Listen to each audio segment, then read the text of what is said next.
And we've got disturbing new details about the drug-related death of actor Matthew Perry. Prosecutors say he was having ketamine injected 6 to 8 times a day before his death. It comes after 5 suspects were charged in his death, including alleged drug dealer. Tributes are being paid this morning to the Friends actor Matthew Perry, who has died at the age of 54.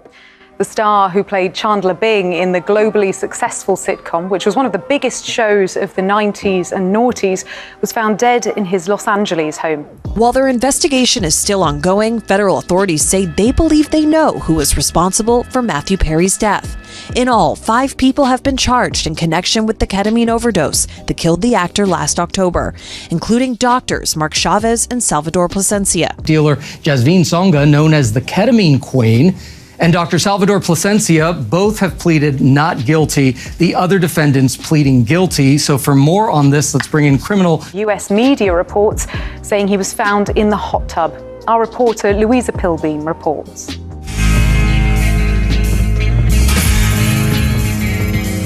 As Chandler in 90s sitcom Friends, Matthew Perry was catapulted to worldwide fame along with his co-stars. Mr. Perry fell back into addiction, and these defendants took advantage to profit for themselves. This morning, NBC News learning that Chavez's license is still active. The California Medical Board saying the board is aware of the charges, is investigating the matter, and will take appropriate action. Tonight, remember this, because we're not going to find this again. remembering Matthew Perry. We have new details on his shocking death and how he spent his final days. If you had one more message to Matt, what would it be? The quiet of a sunny afternoon shatters as sirens wail up to a Pacific Palisades home. Inside, an assistant makes a horrifying discovery. Matthew Perry, the wisecracking friend America loved, lies unresponsive in his jacuzzi. Within hours, news spreads that the 54-year-old star is gone, an apparent drowning. But soon, an even more startling fact emerges from the coroner's report. Perry died from the acute effects of ketamine, a powerful anesthetic-turned party drug. How on earth did ketamine, something rarely associated with Hollywood A-listers, kill one of TV's most famous faces? This is no simple tragedy. It's a story of a desperate search for a cure, a network of enablers, and the collapse of ethical boundaries, all playing out like a Hollywood thriller.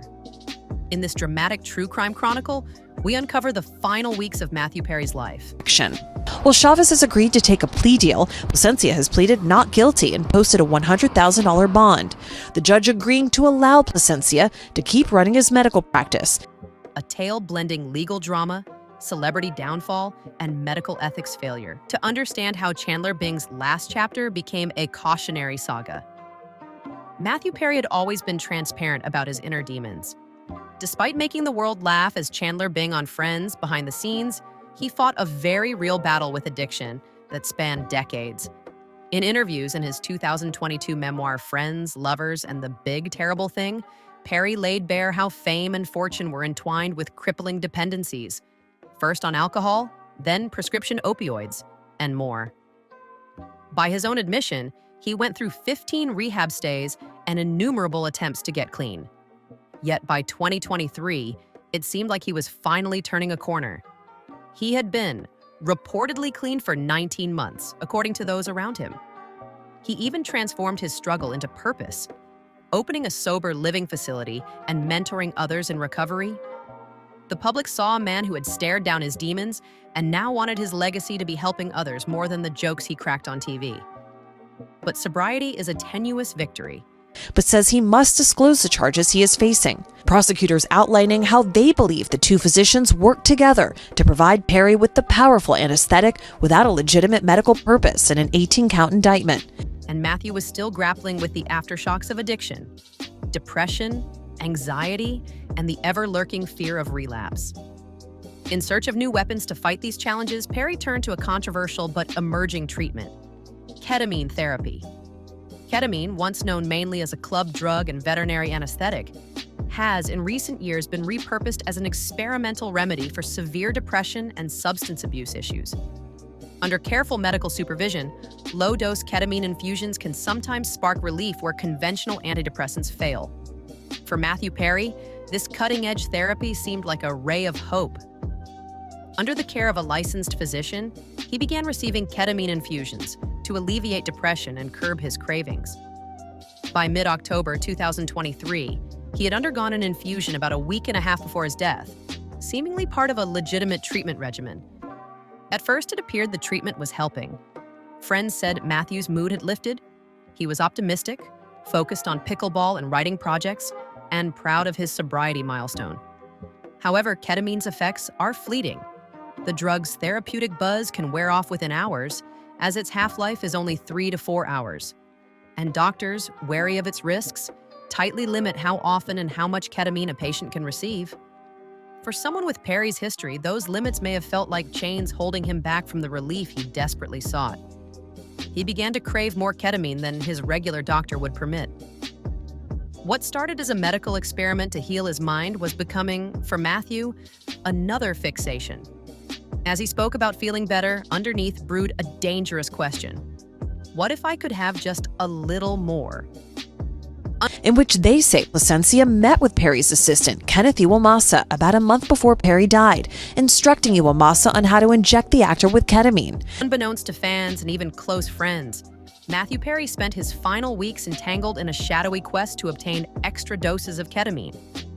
It was a quiet escalation that played out behind closed doors and via furtive phone calls. When his primary doctor refused to increase his ketamine treatments, Perry didn't stop. He looked elsewhere. Sometime in September 2023, about a month before his death, a door opened to an underground supply.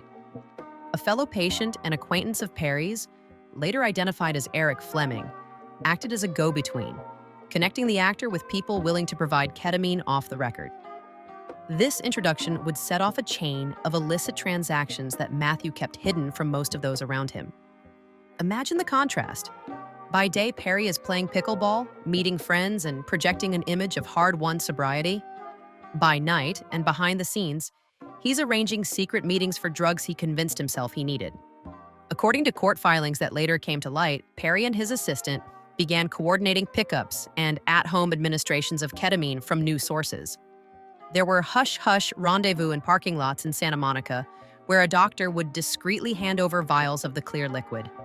Days later, according to court documents, Placencia gave Perry a large dose of the drug, which caused him to freeze up and a significant spike to his blood pressure.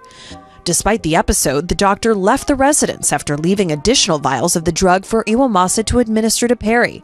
There were late-night visits to Perry's own home, where syringes were quietly delivered and used. Each new vial came with the promise of peace, but also with peril. The further Matthew ventured into this gray market, the more people became involved in his secret. His longtime personal assistant, Kenneth Iwamasa, was drawn into the scheme. Iwamasa, who had been a trusted employee and friend, suddenly found himself doing things far outside his job description, like learning how to give his boss an injection of ketamine. The situation put Perry's inner circle in an impossible position, balancing concern for his well-being with loyalty to the man who employed them. There was no paparazzi lens on these meetings, no TMZ headlines about these injections. To the outside world, Matthew Perry seemed to be doing well, but privately, as the calendar inched toward late October, he was sinking deeper into a dangerous dependency. He had effectively begun doctor shopping for ketamine, and the doctors he found were all too willing to oblige for a price. Enter Dr. Salvador Placencia, the man who would later be revealed as a central figure in Perry's final chapter. At first glance, Dr. Placencia was an unlikely accomplice to a celebrity overdose. He was an urgent care physician operating a clinic in Malibu, not some back alley practitioner. But in Perry's hour of need, Placencia chose greed over ethics. Placencia's lawyer denies those allegations. Doctors are in a position of authority and trust, and these two doctors violated that. Still, investigators say it was Jasmine Sangha, the alleged ketamine queen, who provided the dose that ultimately killed Perry. When Eric Fleming put the two in contact, Placencia saw an opportunity. According to his own admissions, Placencia began supplying Matthew Perry with ketamine in early October 2023, roughly 4 weeks before Perry's death. The arrangement was blatantly illegal and entirely hidden from Perry's other healthcare providers. Plasencia was not administering ketamine as part of a monitored therapy now. He was dealing it under the table. In a signed plea agreement later, Plasencia confessed that over those weeks, he provided Perry with at least 20 vials of ketamine, totaling approximately 100 milligrams, along with ketamine lozenges and syringes for at-home use. This wasn't a one-time favor or a small prescription renewal. It was a steady supply pipeline. And to ensure the gravy train kept running, the doctor even recruited another physician, Dr. Mark Chavez of San Diego, as his supplier for the drug.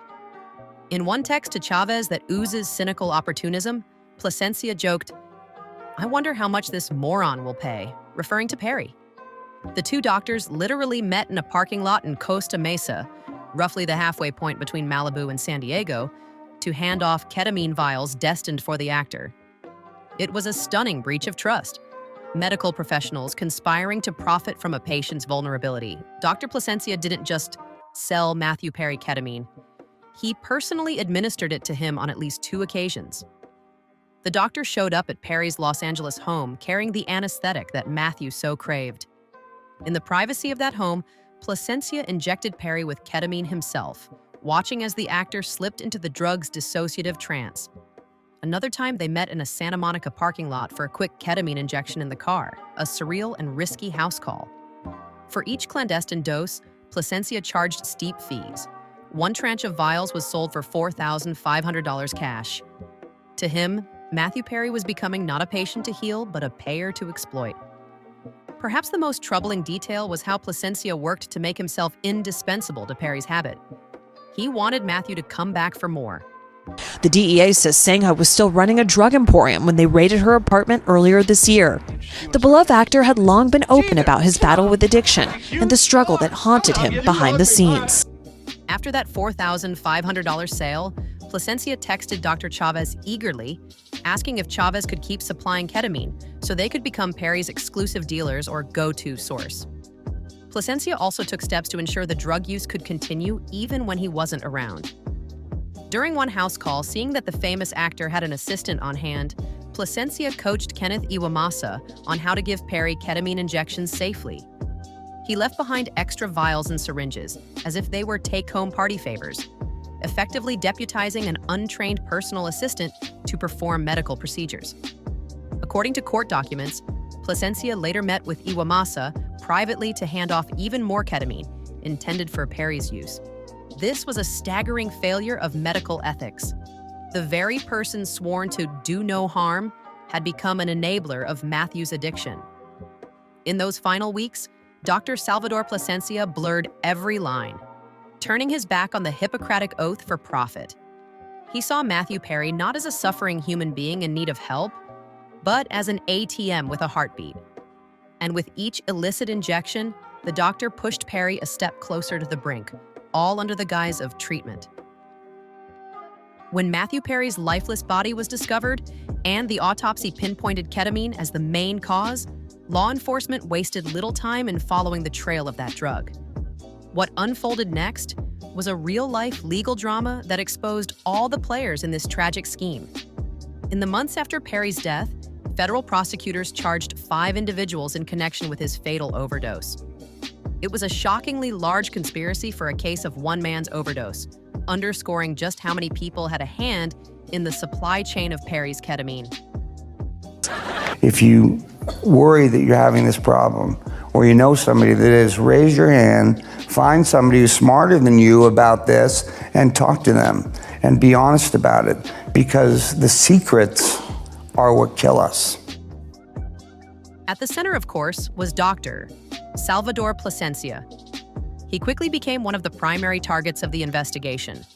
The unethical physician who had been injecting and supplying the actor with illegal ketamine. Facing a federal indictment, Plasencia initially maintained his innocence. But as evidence mounted, including damning text messages and witness testimony, the pressure to cut a deal grew. By June 2025, Plasencia capitulated. He agreed to plead guilty to 4 counts of illegal ketamine distribution. In exchange for this plea, prosecutors would drop additional charges, including 3 more distribution counts and 2 counts of falsifying records.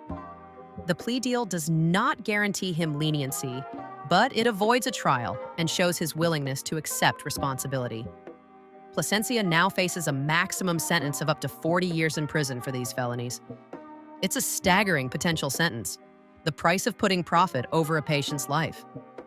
Plasencia wasn't the only one in the crosshairs. Federal agents traced the source of the ketamine and found Dr. Mark Chavez, the San Diego physician who had served as Plasencia's supplier. Chavez was essentially the drug wholesaler in this tragic supply chain. Confronted with the evidence, including the text from Plasencia calling Perry a moron and records of their Costa Mesa vial swap, Dr. Chavez chose to cooperate. He became one of 3 co-defendants who pleaded guilty in late 2024, ahead of Plasencia's own plea.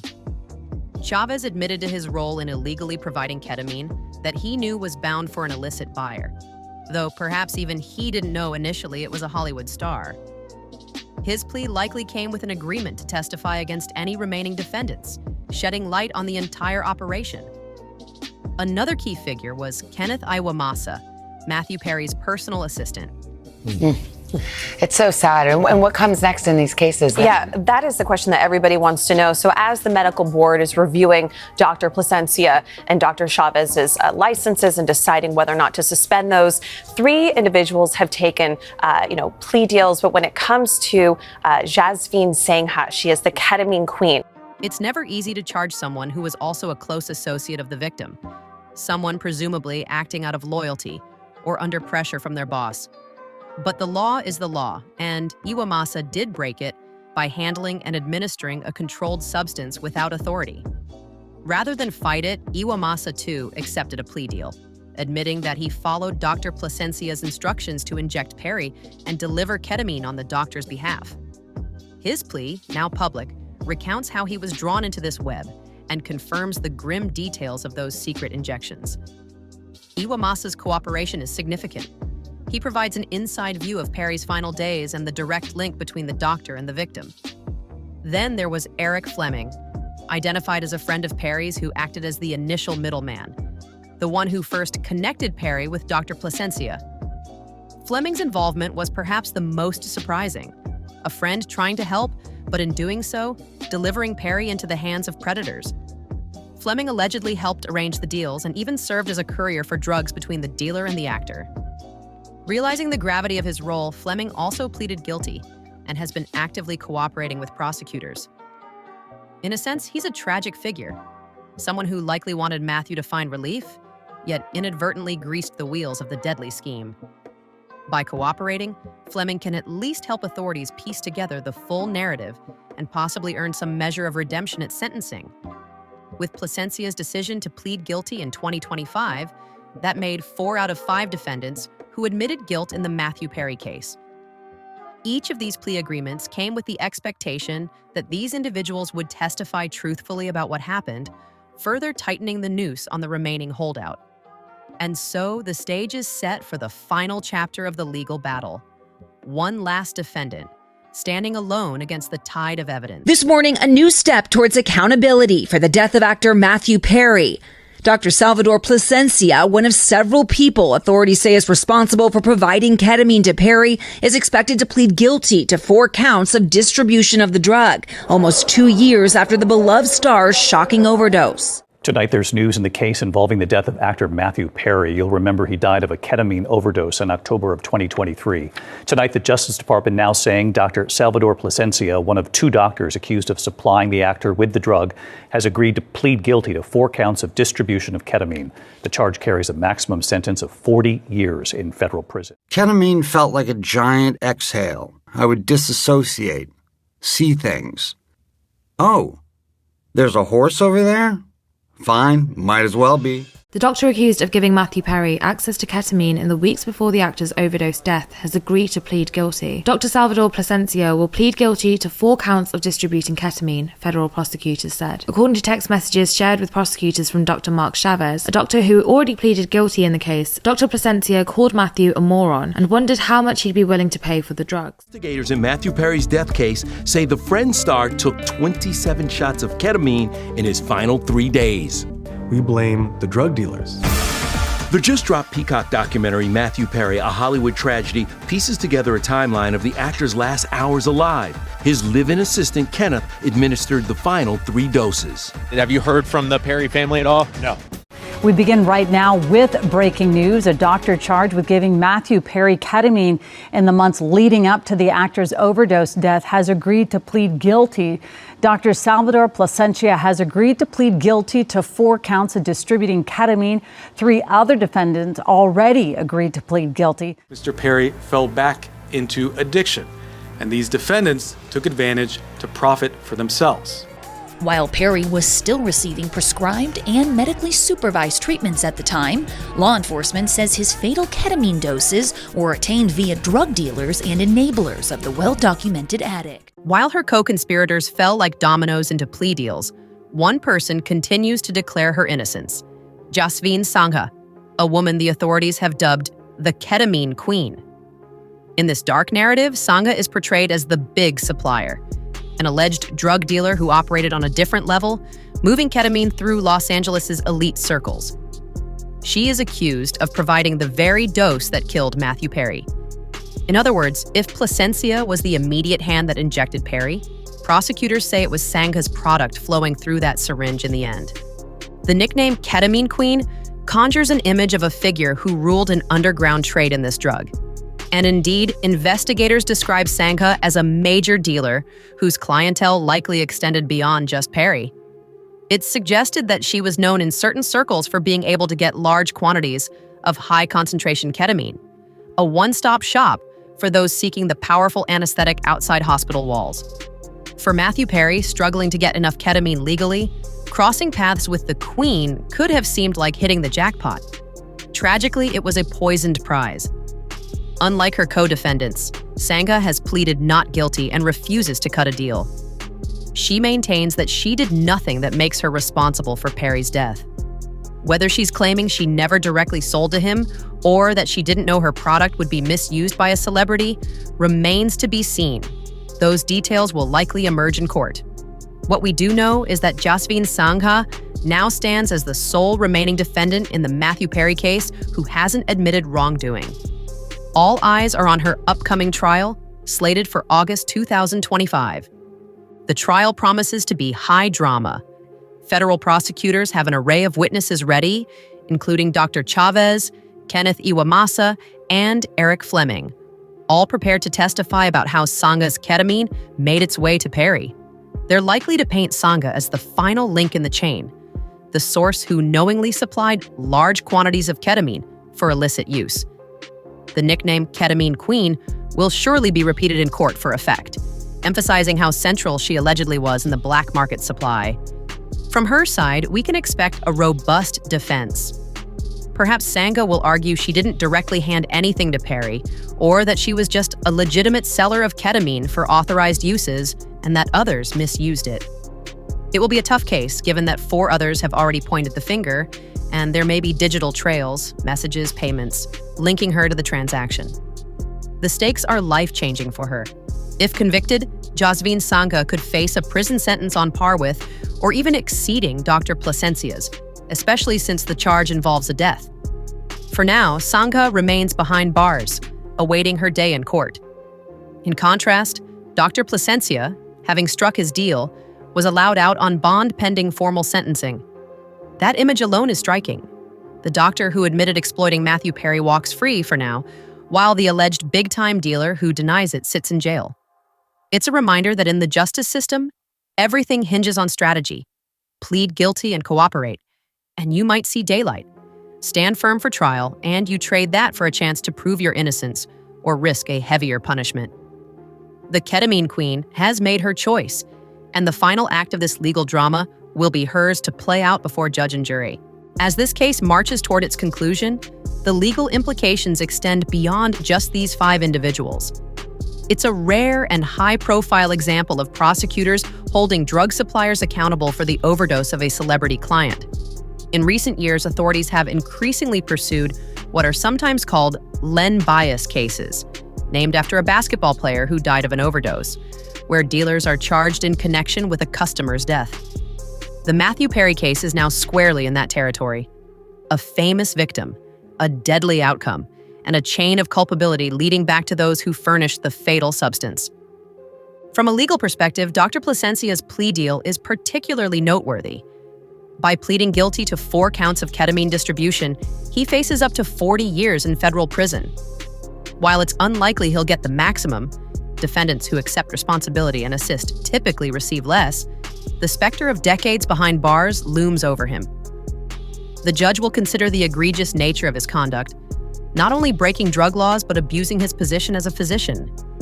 In similar cases, courts have come down hard on medical professionals who betray their oath to send a message of deterrence. Plasencia's lack of a guaranteed sentence in his deal means he is throwing himself on the mercy of the court, hoping perhaps that his cooperation against Sangha will earn him some goodwill. But the public outrage, a doctor exploiting an addict, could push the sentence upward. Legal experts note that even a fraction of the max sentence could mean Plasencia, now in his mid-60s, spends much of the rest of his life in prison. For Dr. Mark Chavez, Kenneth Iwamasa, and Eric Fleming, their fates will likely be tied to how helpful and truthful they are in bringing about Sangha's potential conviction. None of them has been sentenced yet, which is common when cooperators are waiting to testify. The court often waits to see the results of their cooperation. Chavez, as a supplier doctor, might face several years himself, but possibly less than Plasencia since he wasn't directly injecting Perry. Iwamasa, the assistant, could receive a more lenient sentence given his lower role and personal connection to the victim, and presumably no prior criminal history. Fleming, the middleman friend, also might receive some compassion from the court, seen as someone who made a tragic mistake trying to help a friend. However, all 3 undoubtedly will face some penalty, probation at minimum, or perhaps a short prison term, because a man died as a result of the chain they participated in. The wild card remains Jasveen Ketamine Queen, Sangha. If she goes to trial and is found guilty, the judge will have no incentive to cut her any slack. In fact, by fighting the charges, she risks a harsher outcome than any of the others. Federal drug statutes can impose 20 years or more for distribution resulting in death, and there are often mandatory minimums in such cases. A conviction at trial could realistically put Sangha away for decades, especially given the high-profile nature of the crime. Conversely, if she somehow is acquitted or manages a plea to a lesser charge before trial, it would be a surprising twist, one that might not sit well with the public's sense of justice for Matthew. Beyond sentencing, this case is prompting discussions in legal and medical circles. How did a licensed doctor so easily obtain large amounts of ketamine from another doctor without raising red flags? Should regulations on ketamine clinics and prescriptions be tightened to prevent diversion? It also highlights the ethical gray zone of off-label treatments. Perry's legitimate ketamine therapy was meant to help him, but when that door closed, he sought the same drug illicitly. The blurred line between medicine and abuse in this story will likely influence how authorities oversee experimental treatments going forward. For the justice system, Friends, fans, and observers alike are anxious to see accountability. The courtroom narrative, complete with text messages calling Perry a moron and an actual ketamine queen, feels as dramatic as a TV plot. But the consequences are painfully real. In the end, what everyone wants is a sense that Matthew Perry didn't die in vain, that those who contributed to his downfall answer for their actions. When the dust settles on the legal battles, we're left with the human tragedy of Matthew Perry's death and the outpouring of emotion it ignited. In the immediate aftermath of his passing, there was a profound sense of loss that rippled through Hollywood and among millions of fans worldwide. This wasn't just any actor who died. This was the man who brought to life Chandler Bing, a character synonymous with humor, warmth, and sarcasm for a generation. The contrast between the laughter he delivered and the loneliness of his death hit everyone hard. In New York City's West Village, fans gathered at the iconic apartment building featured in Friends, the exterior known as Chandler and Monica's fictional home. They created a makeshift memorial on the sidewalk, flowers, cards, and handwritten notes piled up outside the building's entrance. Some people quietly sang the Friends theme song. Others simply stood in silence, paying respects to someone who felt like a friend in their own lives.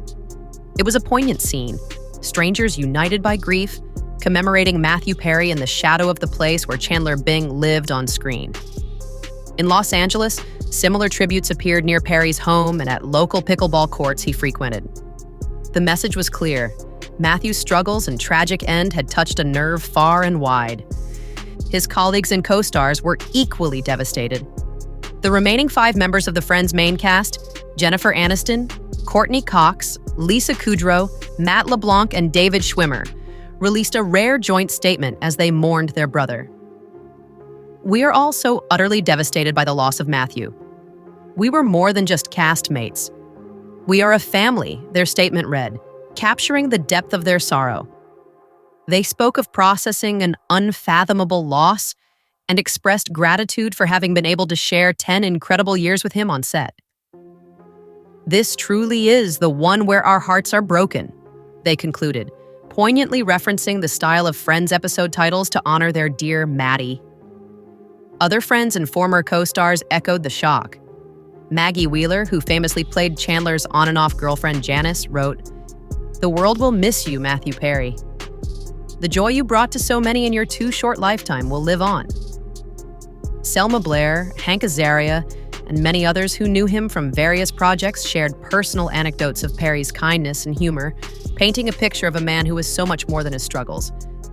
The revelation that ketamine, of all things, caused Perry's death complicated the grief with a layer of painful irony. Those close to him knew how earnestly he had been working to stay sober and help others do the same. He had even told interviewers that he hoped helping people with addiction would be his legacy, above even his fame. To learn that a drug meant to aid in that mission instead became his undoing was heart-wrenching. There was also anger at the people who took advantage of Matthew's vulnerability, and anger at a system that perhaps didn't protect him when he reached out for an experimental cure. Fans online expressed outrage towards Dr. Placencia and the so-called ketamine queen, voicing hope that justice would be served swiftly. It was as if the public, having lost a beloved figure, rallied to ensure that someone would answer for it. In the months following, Matthew's family and friends have tried to channel the tragedy into something positive. There have been discussions about starting a foundation in his name, focusing on substance abuse recovery and mental health, causes he cared deeply about.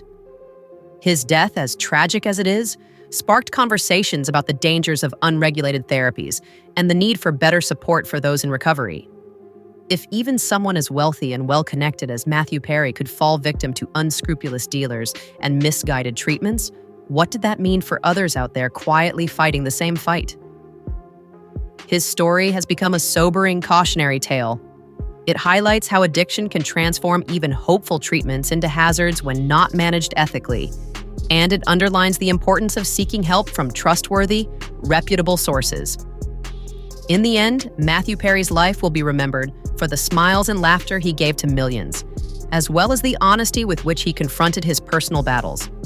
His untimely death, and the sensational legal saga that followed, does not define him, but it does impart lessons. It reminds us that wealth and fame cannot insulate one from addiction's grasp. It shows the dark side of the wellness and pain management industry, where a medical ethics failure can literally be lethal. And it reinforces why compassion and integrity are needed from anyone in the position to treat or aid those struggling with substance use. As we await the final outcomes, the sentences, the trials, the heartbreak remains. Yet, so does the love. In the words of Warner Brothers tribute, the impact of Matthew's comedic genius was felt around the world, and his legacy will live on in the hearts of so many. Fans and friends continue to celebrate his best moments, even as they grapple with the questions raised by his worst moment. Chandler Bing's jokes still circulate on TV and social media, eliciting laughter, a bittersweet reminder that behind that humor was a human being in pain.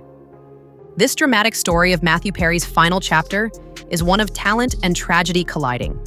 It's a story of how a genuine effort to heal can be twisted into harm by those driven by money and malice. But above all, it's a human story. We end not with the image of a man in a hot tub, or the mugshots of those who betrayed him, but with the image of a man who tried again and again to overcome his big, terrible thing. Matthew Perry's journey may have ended in heartbreak, but the lessons and love he left behind endure. a guiding light for others on the long road of recovery, and a legacy that no drug or darkness can erase.